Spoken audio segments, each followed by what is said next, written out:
السلام علیکم بچوں، آج کا ہمارا سبق ہے عضویے کس طرح تولید کرتے ہیں۔ عضویوں کے تولید کے طریقہ کار پر بحث کرنے سے پہلے ایک بنیادی سوال ہم سب کے ذہن میں آتا ہے کہ عضویے تولید کیوں کرتے ہیں، یعنی اپنے جیسے جاندار کیوں پیدا کرتے ہیں۔ تغذیہ، تنفس یا اخراج جیسے ضروری اعمال زندگی کی طرح تولید تو اتنا ضروری عمل نہیں ہے، پھر کیوں؟ خیر، اس سوال کا جواب کچھ بھی ہو، لیکن ظاہر ہے کہ ہمیں عضویے اس لیے نظر آتے ہیں کیونکہ وہ تولید کرتے ہیں۔ کسی ایک نوع کے عضویوں کی ایک بڑی تعداد ہمیں ان کے دیکھنے کا موقع فراہم کرتی ہے۔ تو آئیے بچوں، کیا عضویے ہو اپنی نسل پیدا کرتے ہیں؟ تولید ایک طریقہ کار ہے جس کے ذریعے عضویے نئے افراد پیدا کرتے ہیں۔ بنیادی طور پر اس میں جسمانی ڈیزائن کی نقلیں پیدا کی جاتی ہیں، یعنی جسمانی ڈیزائن جو ماں باپ کا ہے بچوں میں وہی آتا ہے بنیادی طور پہ۔ خلیے کے نیوکلیس میں پائے جانے والے کروموزوم میں ڈی این اے کی شکل میں توراثی خصوصیات کی معلومات ہوتی ہیں، یعنی جو ڈی این اے میں توراثی خصوصیات، وراثتی خصوصیات کی جو معلومات ہوتی ہیں وہی جو ہے والدین سے اگلی پیڑھی میں منتقل ہو جاتی ہیں۔ تولید کے لیے ڈی این اے کی نقل کیوں ضروری ہے؟ تولید کے لیے ڈی این اے کی نقل بہت ضروری ہے، اس سے وراثتی معلومات اگلی نسل میں منتقل ہوتی ہیں۔ اسی سے پیدا ہونے والی پیڑھی کے جسمانی ڈیزائن کا تعین ہوتا ہے۔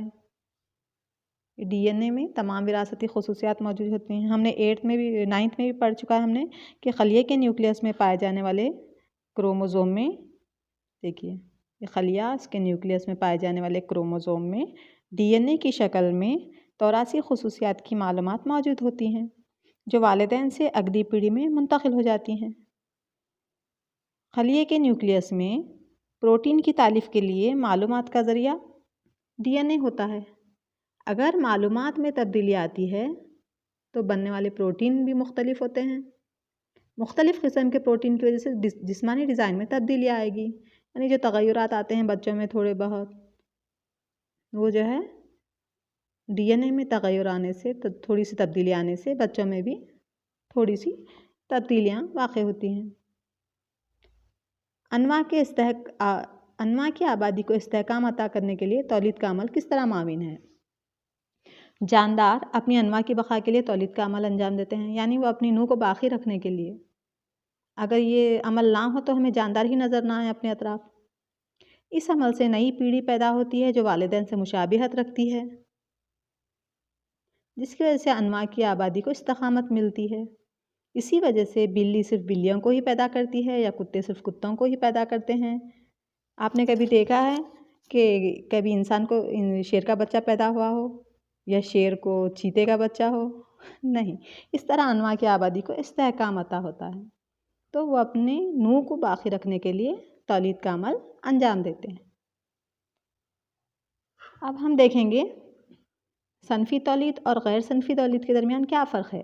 Sexual reproduction and asexual reproduction. صنفی تولید، نئے افراد پیدا کرنے کے لیے نر اور مادہ عضویے کی ضرورت ہوتی ہے صنفی تولید میں، اور غیر صنفی تولید ایک واحد عضویہ نئے افراد کو پیدا کرتا ہے۔ یہاں نر اور مادہ کی ضرورت نہیں ہے، ایک واحد عضویہ ہی نئے افراد کو یہاں پیدا کرتا ہے۔ یہاں زواجے پیدا ہوتے ہیں، نر زواجے، مادہ زواجے، یہاں پہ زواجے پیدا نہیں ہوتے۔ پیدا شدہ نئے عضویے جینیاتی طور پر یکساں ہوتے ہیں لیکن والدین کے مماثل نہیں ہوتے۔ تو جو نئے عضویے ہوتے ہیں وہ ملتے جلتے تو ہوتے ہیں لیکن بالکل سیم نہیں ہوتے۔ یہاں پیدا شدہ نئے عضویے والدین کے مماثل ہوتے ہیں، یہاں جو واحد عضویہ ہے اسی جیسے ہوں گے پیدا ہونے والے نئے عضویے۔ یہاں پر تغیرات پیدا ہوتے ہیں صنفی تولید میں، اور غیر صنفی تولید میں تغیرات پیدا نہیں ہوتے۔ صنفی تولید اعلیٰ عضویوں میں پائی جاتی ہے اور غیر صنفی تولید ادنیٰ عضویوں میں پائی جاتی ہے۔ امتحان میں صنفی تولید اور غیر صنفی تولید کے درمیان فرق پوچھ سکتا ہے، ذہن میں رکھیے۔ اب دیکھیں گے واحد عضویوں میں تولید کے کیا طریقے ہیں۔